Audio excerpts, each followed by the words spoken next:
Hello again. In previous videos, we talked about findings and how to present your qualitative data, your interview data in your findings section in your paper.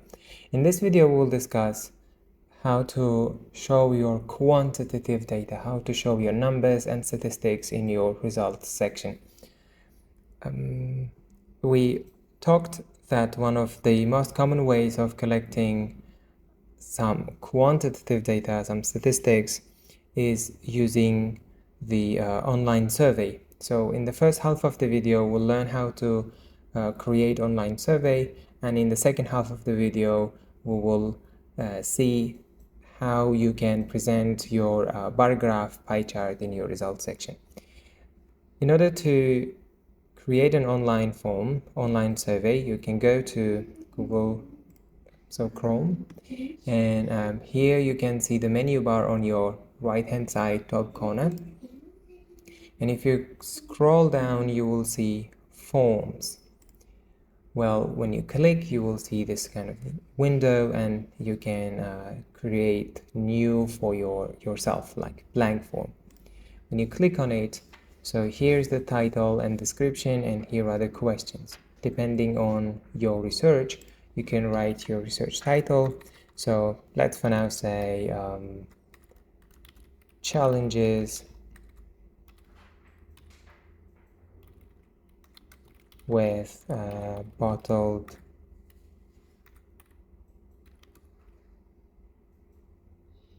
water consumption.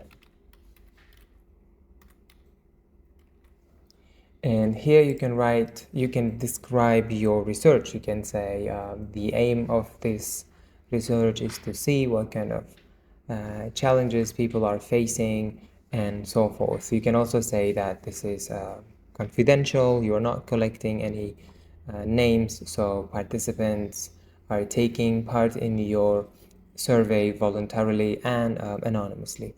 And here, if you wish, you can add some demographic questions. If you're going to see what kind of challenges are perceived by a younger generation and older generation, maybe you can add age brackets. For example, what is your age? And if you give them short answer, you may end up having lots of numbers here. But it's better to choose like multiple choices and give them options. For example, under 18, between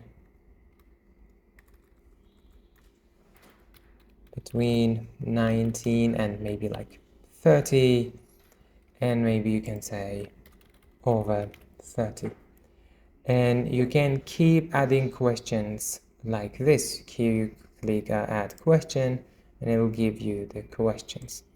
So if you would like to give your respondents options, you can give this way. Or let's say this is question 2. You can write it, for example, in a Likert scale. For example, strongly agree.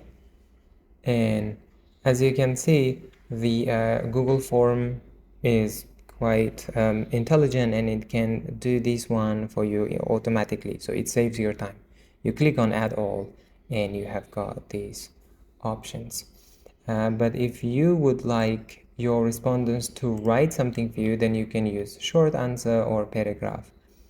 If you would like your participants to choose multiple options, then you can use checkboxes. Now let's see how this checkbox works. So let's imagine question 3 is about what types of or what brands of water participants use. For example, brand 1, brand 2, brand 3, and brand 4. So or maybe like let's add one more, brand 5.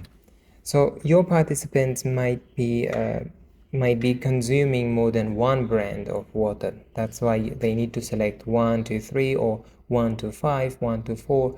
In this situation, you need to choose this checkbox so they can select multiple.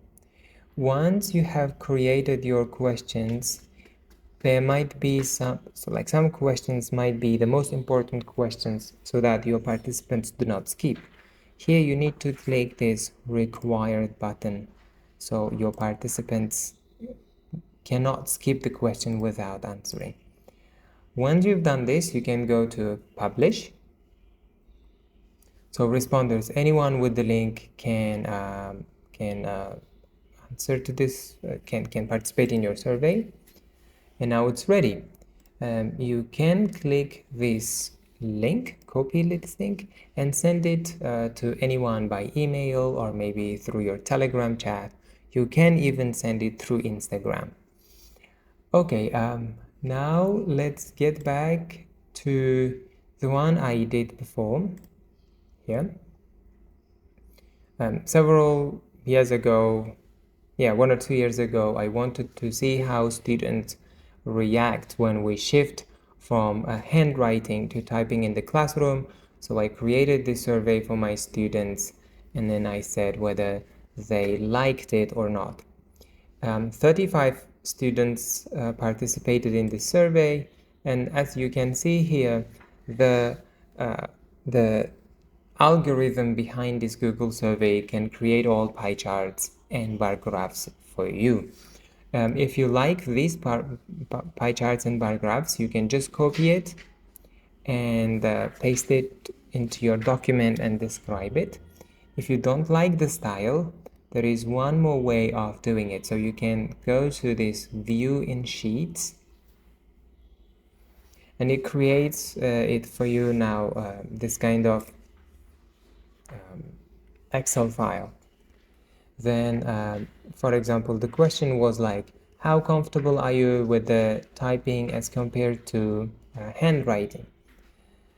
You can click this line, so 35 answers, and you can go to insert chart.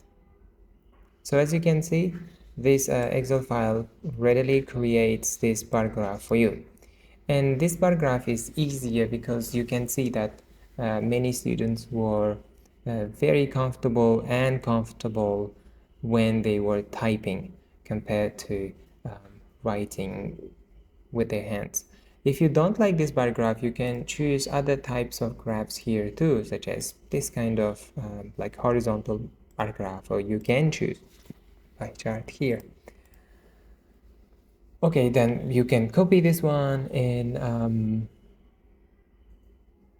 you can copy this bar graph and describe it, and you can do the same with others as well. Like let's choose this line and insert. We need chart. So here you can see the bar graph. You can pie chart. You can change it here to bar graph or any other types of graphs like this, for example. So let's take this one now. Some important things that you can consider now, where we can take this the question away from here because we're going to write it ourselves manually. So if you click here, it says edit the chart. So let's edit and take away this one. The easiest way is just you can delete it here like this. Here the word is a lot, that's why maybe we can shorten it. Actually this 0 to 20 shows the number of students, so let's type it like number of students. And as you can see, this is not very clear, like whether this is 15 or 16. You can add number here. For example, if you click here, data labels like this, it shows how many number it is. No. So this one.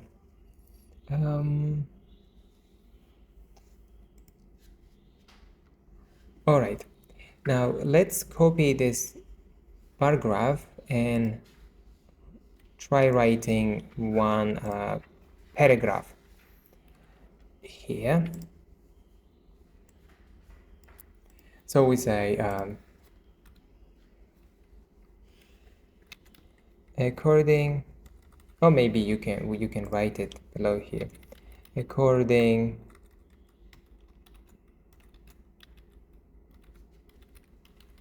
to the survey,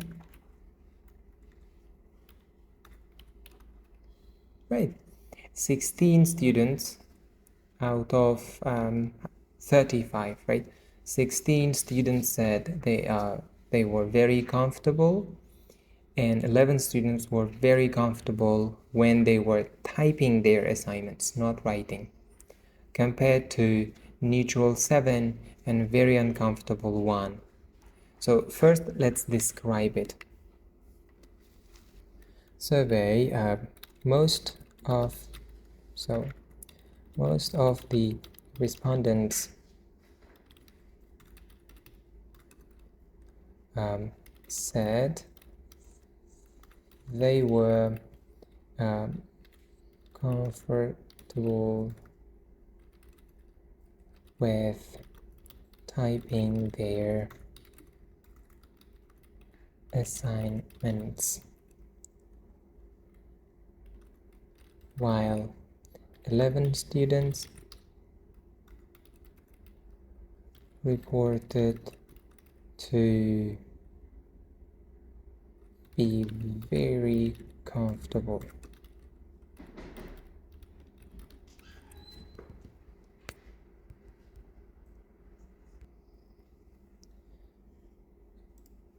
So let's write here the number of respondents who said they were comfortable. Here they were 16. Okay,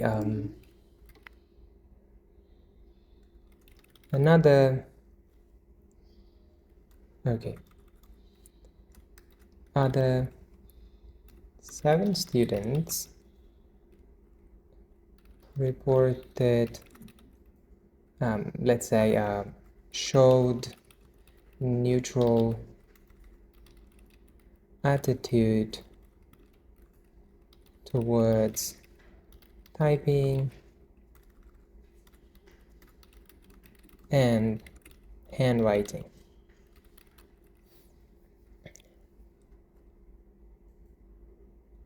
Only one student out of 35 said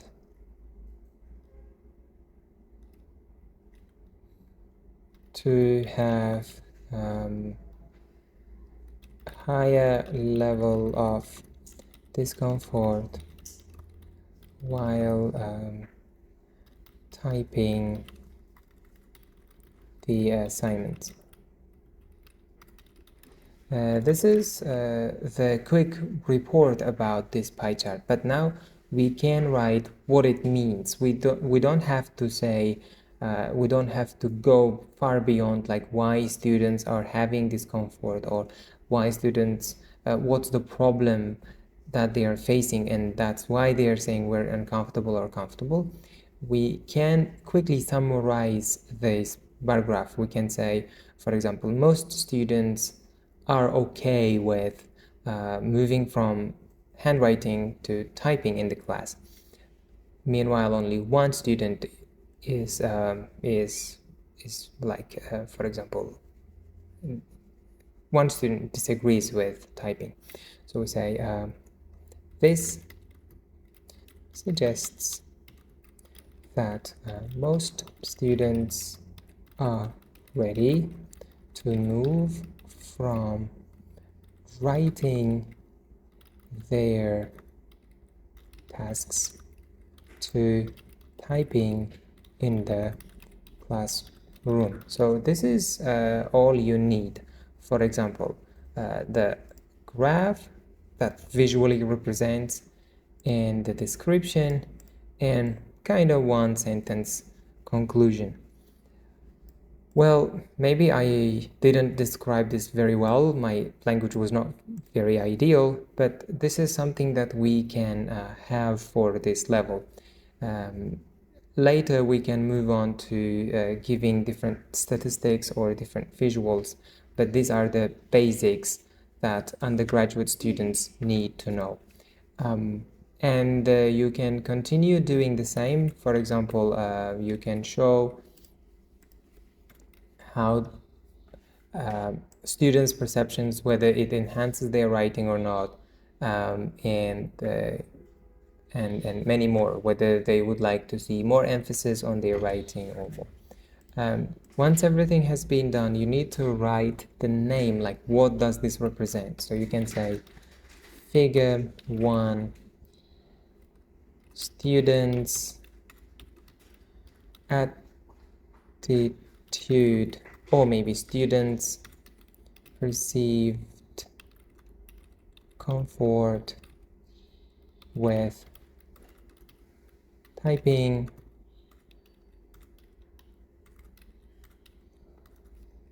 compared to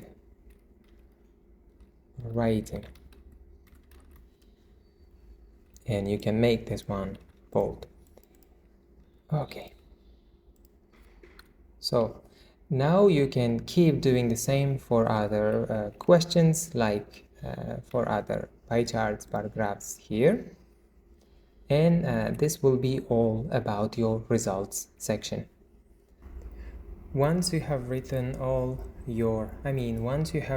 of your statistics, your paper will look something like this. So you've placed your bar graph or pie chart, you described what it means, and you wrote the title of this bar graph and you described what it means. And you keep doing the same. So here I include map chart to pie charts, bar graphs, and then it will look something like this. So in this video we have seen how to write your results section and how to describe your quantitative data. Happy researching! If you found this video useful, share your ideas in the comments. Download the textbook and complete all the activities before moving on. So happy researching!